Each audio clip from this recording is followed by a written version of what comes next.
is to become who you truly are. Carl Jung. You are standing at the edge of a dark forest.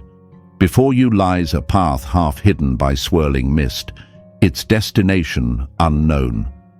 The trees whisper with ancient echoes, their branches twisting like fingers pointing towards something deeper, something forgotten. Every step forward feels heavy, yet magnetic, as if your soul already knows there's no turning back. You're not just wandering aimlessly. This is the moment when life's quiet questions rise to the surface. Why do you feel empty even when life looks full? Why does something essential always remain just out of reach? It might hit you in the stillness of night or creep in during milestones meant to bring fulfillment, a new job, a relationship, success. But instead of feeling whole, you sense a hidden fracture beneath it all, a feeling that no matter how much you achieve or chase, something essential remains missing. Carl Jung believed this experience, the aching void, is not a sign of weakness or failure. It is a signal, a threshold, an invitation to step away from the surface and journey inward to uncover the truth of who you really are beneath the masks you've worn. And now, here you are, facing that threshold. The question isn't what lies ahead. It's whether you're ready to face what's been waiting within you all along. Because the forest is not outside of you, it is you. And your journey starts now. Part 1. The Mask and the Void. Why you feel lost. We all wear a mask. Carl Jung called it the persona, the polished face we present to the world. It's the version of ourselves carefully shaped to fit what society expects. From the moment we are children, we begin to learn. We discover, often without words, that certain behaviors are rewarded: smiles, praise, acceptance. We are told to be good, to be polite, to be strong. We learn quickly what makes others happy and what makes them uncomfortable. Bit by bit, we start editing ourselves. We become the good student, the dutiful child, the responsible adult. And little by little, we learn to hide the parts of ourselves that don't seem to fit the mold. The anger, the sadness, the wildness, the vulnerability. At first, the mask feels harmless, necessary even. After all, we live in a world that expects performance. We have to blend in, to belong, to survive. But here's where things get complicated. The more we wear the mask, the more we begin to believe it is who we are. We polish, we perfect, and slowly, we lose touch with what lies beneath. Until one day, you feel it. A hollow ache you can't quite explain. A quiet restlessness that no success, no relationship, no achievement seems to fill. This is the void. It appears when the gap between your true self and your persona grows too wide. It's your soul's way of signaling that something essential has been lost. Imagine a long, dimly lit hall of mirrors. Each mirror reflects a polished version of you, the perfect employee, the charming friend, the caring parent, the impressive professional. But the longer you stare, the more your true face blurs, until you can't tell which reflection, if any, is real. This is where many people find themselves. Lan, a high-powered executive in her 30s, seems to have it all. She leads teams, closes big deals, earns respect and admiration. But at night, when the meetings end and the noise dies down, she lies awake, staring at the ceiling. Despite all her success, she feels numb, disconnected, like she's living someone else's life. Or Hui, a devoted father and husband. He's built a stable, respectable career. Everyone tells him how lucky he is. But deep down, he feels like a ghost in his own story, trapped in routines that once brought meaning, but now feel hollow. These stories are not rare. They are everywhere, quiet, hidden, but deeply real. Jung explained it simply. The persona helps us adapt to the world. But when we over-identify with it, when we let the mask define us, we lose touch with who we truly are, and the void begins to grow. But the mask is only half the story. There's another force at play, one that modern psychology has named the inner critic. If the persona is the mask we show the world, the inner critic is the voice inside that keeps us trapped behind it. It whispers, "Don't let them see the real you. Stay in line, don't mess up. You're not good enough, not yet." The inner critic is relentless. It watches every move, judges every choice, and warns you of the consequences of stepping out of line. Its job, to keep the mask in place, no matter what. Together, the persona and the inner critic create a powerful loop. The persona polishes the image, the inner critic enforces the rules. Both keep you locked in a version of yourself that feels secure, but not alive. But safe is not the same as whole. The longer we live through the mask, the more we suppress the raw, messy, beautiful parts of who we are. And deep down, something knows. It always knows. That's why, no matter how much you achieve, how much you earn, how much you please, there's still that nagging question, is this it? The truth? It isn't. The void is not there to punish you. It's there to wake you up. It's your true self calling, asking you to pause, to look deeper, to question the reflection in the mirror. This first step is not easy. It requires courage. It means pausing to notice when you're performing instead of simply being. It means catching the inner critic in action when it tells you to hold back, to stay small, to shrink. Ask yourself, when do I feel most like I'm wearing a mask? What parts of me have I hidden, softened or silenced just to fit in? What would happen if, just for a moment, I let my real self show up, untouched, unpolished? The answers may not come quickly, and that's okay. The simple act of asking the questions is powerful. It's the beginning of peeling back the layers, slowly, patiently, and stepping closer to what's real. One small practice to try. At the end of each day, reflect on one moment when you felt inauthentic. Write it down. What was the situation? Who were you with? How did you feel? Over time, patterns will start to emerge. Patterns that reveal where the mask is strongest and where your true self is waiting to break through. Jung's message is clear. The persona was never meant to define you. It was meant to serve you, to help you navigate the world, yes, but never to become your entire identity. And when you begin to loosen its grip, when you start to hear the quiet voice beneath the inner critic, that's when healing begins. The void that once felt frightening begins to shift. It becomes a space of possibility, a place where the real you can finally breathe. In the next part, we descend deeper into the shadow, the hidden force that shapes you in ways you've never dared to see. The place where your repressed fears and your greatest untapped power reside. Part 2. The shadow, the hidden self you can't ignore. Carl Jung said it best. Until you make the unconscious conscious, it will direct your life, and you will call it fate. This is the very heart of shadow work. The shadow is the hidden part of you, the self you've rejected, denied, or buried. It holds everything you were told was unacceptable, your hidden anger, your silenced sadness, your wild, untamed desires shoved deep into the dark. But here's the truth. These parts don't simply vanish. They stay with you, out of sight, but never out of influence.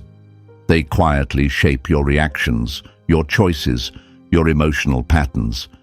And most of the time, you won't even realize it's happening. That's why certain situations spark intense emotions that seem out of proportion. Why small conflicts suddenly feel overwhelming. It's not random, it's projection, when your hidden self is mirrored back to you through other people. Jung called this phenomenon shadow projection. We often see in others what we refuse to accept in ourselves. For example, the arrogance you despise. It might be a reflection of confidence you've been suppressing, the selfishness you judge harshly. It could reveal your own unmet needs, the times you said yes when your heart screamed no, the vulnerability that makes you cringe. It may expose your own tender, unhealed places that ache for attention.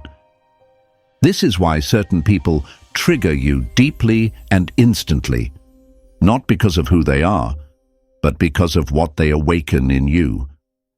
And here's something many don't realize. The shadow doesn't just store what we think of as negative. It also holds the golden shadow. We bury not only our pain, but also our talents, passions, and deepest potential. Sometimes what truly holds us back is not a fear of failure, but a fear of our own brilliance.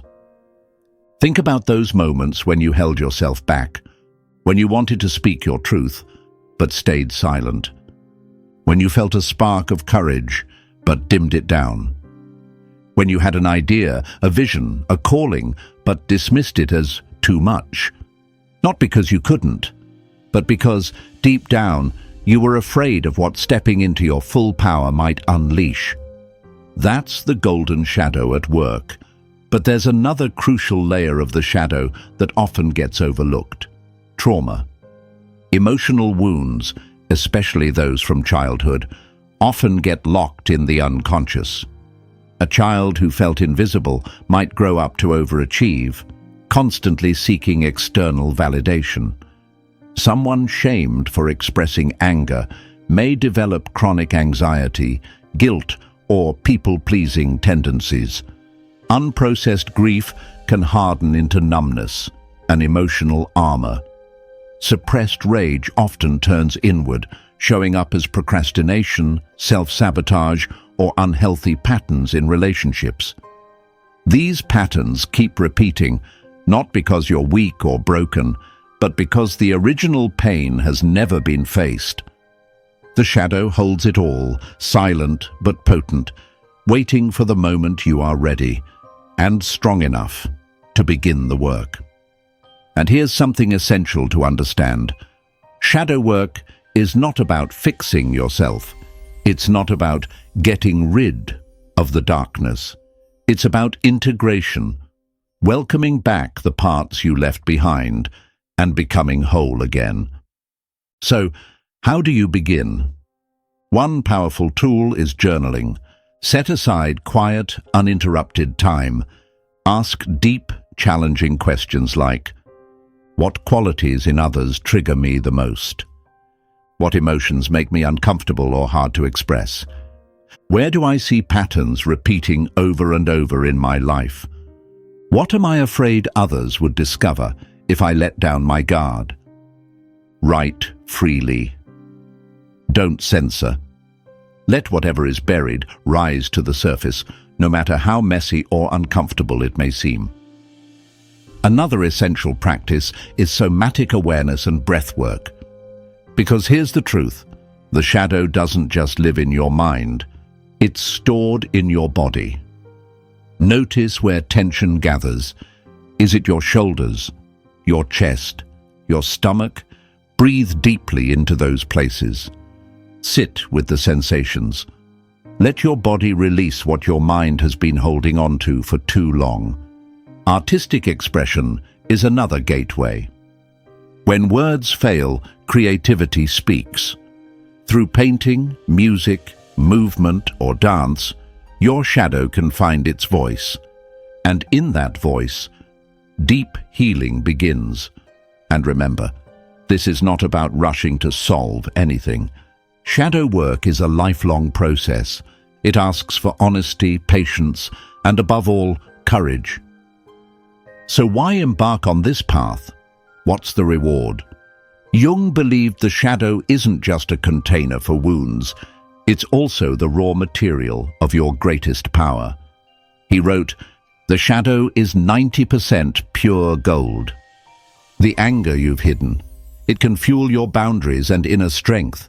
The sadness you've buried, it can open the door to deep empathy and compassion. The desires you've silenced, they can guide you to your true calling and purpose. And here's something else worth holding close. The void you feel, the emptiness that lingers, no matter how much you achieve, is not a flaw. It's not a sign of failure. It's a sacred space where your true self is waiting to rise. Shadow work isn't a quick fix.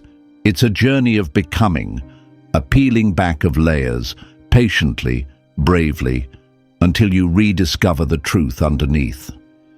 Yes, it's hard. Yes, it's messy, but the reward is freedom. Freedom from old patterns. Freedom to live fully, without apology. Freedom to stand in your power, whole, integrated, and at peace. And the cost of avoiding this work?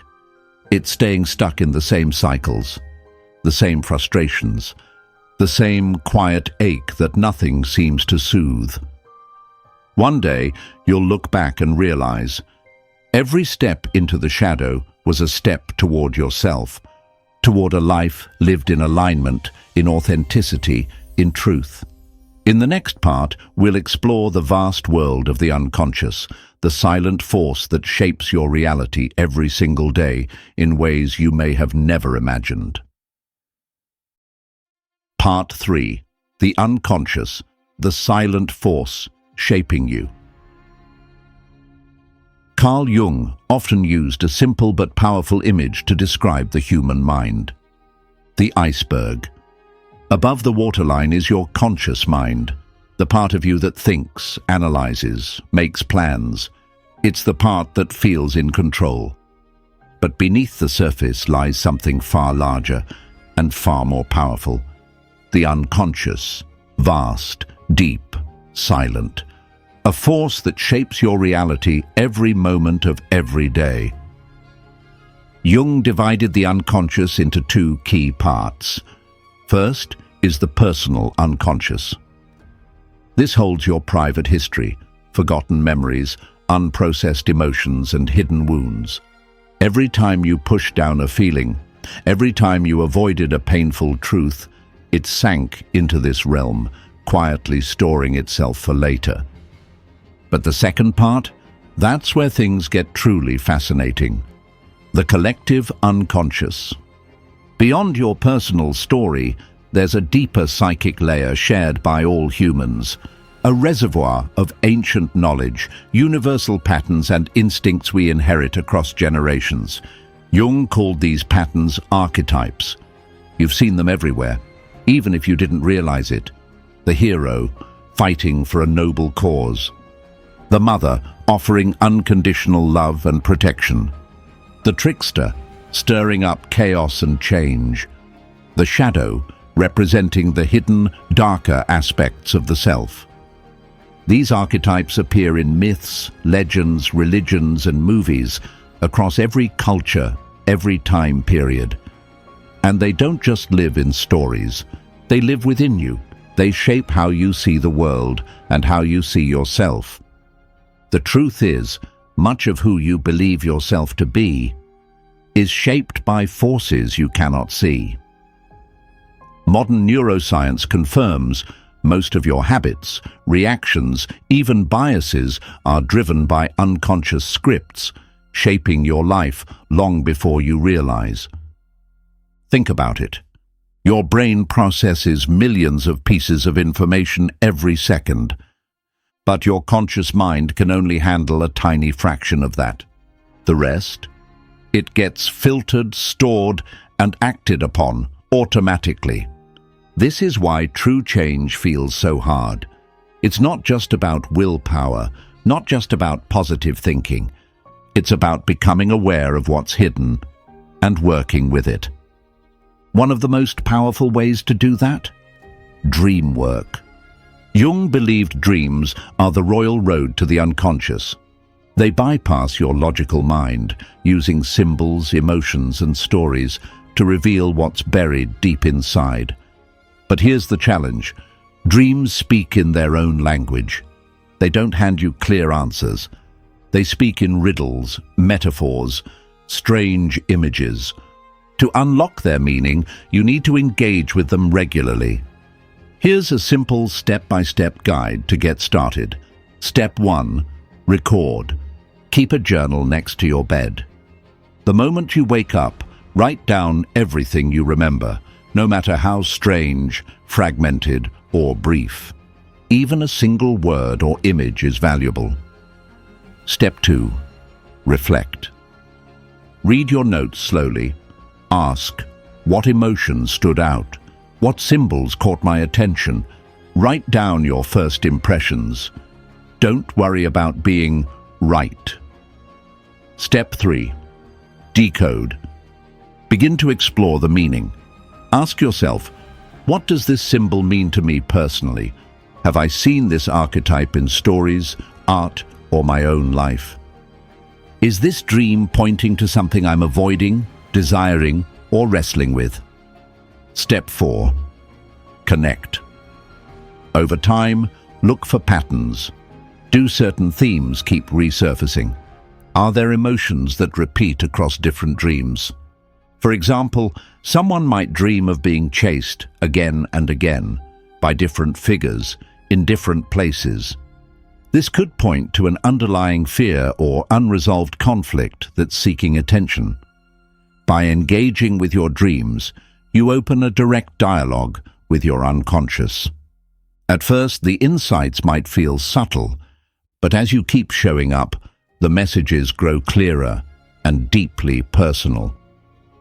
Jung believed this practice is essential for true growth, because as long as your unconscious remains hidden, it quietly runs the show.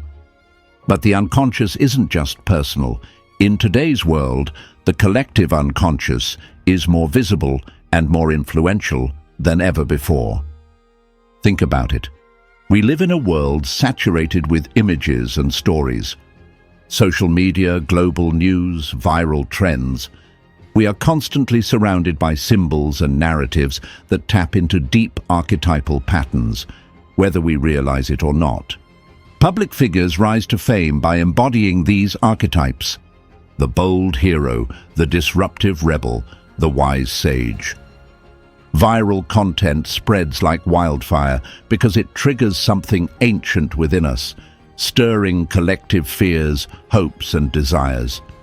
We are plugged into a hyper-connected collective mind. And while this brings opportunity and connection, it also amplifies unconscious conditioning. We absorb beliefs, expectations, and biases, often without realizing where they came from. That's why awareness is so powerful. The more you learn to recognize the archetypes at play in your own life and in the culture around you, the more you reclaim your power. The unconscious is not your enemy. It's not something to fear. It's a hidden guide, rich with wisdom, waiting for you to pay attention. The more light you bring to it, the freer you become. In the next part, we'll move from insight to action, discovering how to weave these hidden truths into a life of authentic power, how to step fully into your authentic self and begin the lifelong journey toward true wholeness. Part 4. Individuation, the journey to wholeness. Carl Jung believed that the deepest purpose of human life is individuation. At first glance, it might sound abstract, but at its core, it's beautifully simple. Individuation is the process of becoming whole, of bringing together all parts of yourself, the conscious and the unconscious, the persona and the shadow, the light and the dark. It's not about becoming someone new. It's about remembering who you've always been, beneath the noise, beneath the roles, beneath the expectations. Jung described this as a kind of spiritual alchemy, and his metaphor remains powerful. A caterpillar enters a cocoon. It dissolves completely, breaking down into something formless. It looks like destruction. But hidden within that darkness, something extraordinary begins to happen. New wings take shape. And when the time is right, the butterfly emerges, reborn. Human transformation mirrors this process. To become whole, we must shed the layers of who we thought we were, old identities, outdated beliefs, roles we adopted to survive. It's a process of letting go so we can finally uncover what's real. But how do we walk this path in daily life? It starts with solitude, not isolation, but intentional, quiet space. Moments when you turn down the volume of the world and listen inward. In this stillness, self-awareness begins to deepen. You start to notice what truly belongs to you and what is just conditioning. Even 10 minutes a day, sitting in silence, away from your phone, away from distractions, can open an inner space you never knew existed. Next comes deep questioning. Jung urged seekers to investigate their inner world with brutal honesty. Ask yourself, what values genuinely matter to me? Which beliefs have I absorbed without ever questioning? In what ways am I living out someone else's story? Where do I feel a quiet tug to change, but resist? Write your answers down, and don't rush to solve them. Let the questions sit with you. Let them work on you. One of Jung's most transformative tools is something called active imagination. It's a bridge, a way to connect your conscious mind with the unconscious. The practice is simple, but incredibly powerful. Here's how to begin. Find a quiet space. Sit comfortably, close your eyes. Bring to mind a symbol, image, or emotion that has been lingering, perhaps from a dream or a feeling you can't shake. Let it unfold. Don't force anything. Let the image shift, evolve, like watching a movie play out in your mind. Engage. If a figure appears, a person, a creature, a landscape, ask it questions. Stay open to what it might reveal. Record. When you finish, write everything down. Every image, feeling, and message. Active imagination is like opening a two-way conversation with your deeper self. At first, the process may feel strange or unclear, but over time, it begins to offer insights that logic alone could never reach. And a key thing to remember, the unconscious communicates in symbols. Sometimes what appears won't make sense right away. That's okay. Trust the process. There's a story that illustrates this well. A man spent years chasing success, ticking every box society told him to check. But deep down, he felt hollow. One night, in a dream, he found himself standing before a heavy, locked door. He woke up unsettled, unsure what it meant. Through active imagination, he returned to that door. This time, he stepped inside. He didn't find treasure or grand revelations. Instead, he saw a small, flickering light. And in that moment, he felt something he hadn't felt in years. A deep, quiet sense of peace. That was his awakening, not flashy, not instant, but a powerful shift, an inner knowing that the answers he'd been chasing outside had always been within him. Individuation often feels like that, not dramatic, not immediate, but slow, layered, and deeply personal. So how do you know you're making progress? The signs are subtle, but unmistakable. You feel more grounded, less easily shaken by external noise. You begin to act from your own truth, rather than from fear or a need for approval. Old patterns and triggers become clearer, and you start choosing differently. A quiet sense of inner freedom begins to grow, a freedom that doesn't depend on circumstances. But the journey is not always smooth. There will be times of discomfort, moments when you shed identities you've worn for years, moments when the old self clings tightly, unwilling to dissolve. That resistance is natural. Jung reminded us, true transformation feels like death before it feels like rebirth. Yet on the other side of that shedding lies wholeness. A life where the mask and the true self are no longer at war. A life where the void you once feared becomes a space filled with your own truth. Individuation isn't a destination. It's an unfolding, a continuous return to self, and each time you choose authenticity over performance, each time you meet your shadow with honesty and courage, you step deeper into your wholeness. In the next part, we'll explore what it really means to let go of the old self, and why that final act of release is both the hardest and the most liberating. Part 5. Letting go of the old self, the final transformation. True transformation asks something difficult of us. It demands that we let go. Carl Jung taught that individuation isn't just about discovering who you are. It's also about releasing who you thought you were. And this is often the hardest part of the journey. We become attached to our identities, even when they hurt, even when they keep us trapped, because they feel familiar, comfortable, even in their limitations. The roles we've played, the achiever, the caretaker, the perfectionist, get woven so tightly into how we see ourselves. We start telling stories like, I'm someone who always sacrifices for others. I'm the strong one, no matter what. I'm the person who never fails. At one point, these identities served us. They kept us safe, helped us belong.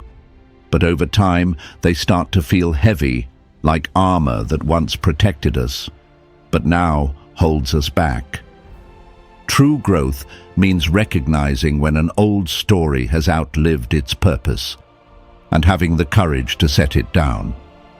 This is the essence of transformation. Jung's metaphor is timeless. A butterfly is not a caterpillar with wings. Inside the cocoon, the caterpillar dissolves entirely. Its body breaks down into formless goo, its old self completely gone. And only then can something new be born, in that messy, in-between space. It looks like destruction. It feels like death. Human transformation is exactly the same, and that's why it terrifies us. We fear the unknown. We fear what might happen if we let go of what's familiar, even when what's familiar is no longer true. But here's the deeper truth. To step into your true self, you must release what's false, the mask, the roles, the old stories, all of it. Jung wrote, "Your visions will become clear only when you can look into your own heart. Who looks outside, dreams. Who looks inside, awakens." Awakening is not always loud or dramatic. Most often it's quiet. It's the subtle moment when you realize, I don't have to be who I was yesterday. It's a flicker of clarity that whispers, I am more than my habits, more than my patterns. I am free to change. And here's a profound truth. Authentic happiness, the kind that lasts, doesn't come from achievements, status, or perfection. It comes from alignment, when your inner world and your outer life reflect one another, when you stop performing and start living from your core. This kind of happiness is steady. It doesn't crumble when circumstances shift, because it's rooted in something unshakable, your truth. Imagine a phoenix rising from the ashes. its old body consumed by flames. And from that fire, a new form is born, stronger, brighter, free. Or picture a desert bloom. For years the land lies barren, dry, cracked, lifeless. Then, after a single rain, wildflowers burst into full color, transforming the emptiness into something breathtaking. These images aren't just poetic. They're nature's way of reminding us, rebirth always follows release. You might wonder, how do I know if I'm progressing? How do I recognize growth when it's happening? Look for these quiet, powerful signs. You react less to triggers that once consumed you. You notice your patterns more clearly and start choosing differently. You feel drawn to authenticity over approval, even when it's uncomfortable. Moments of deep peace begin to appear, sometimes unexpectedly. You begin trusting your own inner compass, no longer swayed so easily by outside noise. You feel a growing sense of quiet confidence, a knowing that you're on the right path, even if it's hard to explain to others. Remember, progress isn't always dramatic. Sometimes it's subtle, a soft but significant shift in how you relate to yourself. Both kinds of progress matter. And setbacks? They are natural. Sometimes you'll slip back into old roles, old habits. That's part of the journey. Transformation is not linear. It's a spiral. Each turn brings you deeper, closer to your center. A simple practice can help you stay grounded in this process. At the end of each week, take a few quiet minutes and ask yourself, where did I feel most authentic this week? Where did I notice old patterns resurfacing? What small win can I celebrate, no matter how tiny? Write your answers down. Over time, you'll see the spiral of your own growth, layer by layer. Be patient, be gentle. The old self will resist. It will cling, whispering that it's safer to stay the same. But deep down, you know, staying the same was never truly safe. It was only familiar. One day, you'll look back and realize the void you once feared, that emptiness. It wasn't a flaw, it was the cradle of your true self, waiting to rise. And you were brave enough to fill it. This is the gift of individuation. It's not about becoming someone new. It's about reclaiming who you've always been, beneath the noise, beneath the conditioning, beneath the fear. The final transformation isn't the end of your journey. It's the beginning of something real, a life lived fully, freely, and authentically. In that space, true life begins, and that is the ultimate awakening. The path within is the only path. If there's one truth to carry forward, it's this. You are not lost. You are becoming. Every feeling of emptiness, every moment of doubt, every quiet ache, it's not a sign of failure. It's a sign of transformation, proof that you are shedding what no longer fits and stepping into something real. This journey is not always clear. It's messy, uncertain, but it's yours, and that alone makes it sacred. Now, before you move on with your day, I invite you to pause. Take a deep breath and ask yourself, what mask am I ready to release? What truth have I been avoiding? What small step can I take today to come closer to my true self? Write your answers down. Let them live on paper. Because clarity begins when thoughts meet the page, and if this journey has resonated with you, I invite you to share your experience in the comments. Your story might be the spark that helps someone else take their first brave step inward. Remember, we are all walking each other home, and every voice matters. The path within is not the easy path, but it is the only one that leads to wholeness, to peace, to freedom. So keep going, keep listening, keep becoming. Because in the end, what you've been searching for has been within you all along.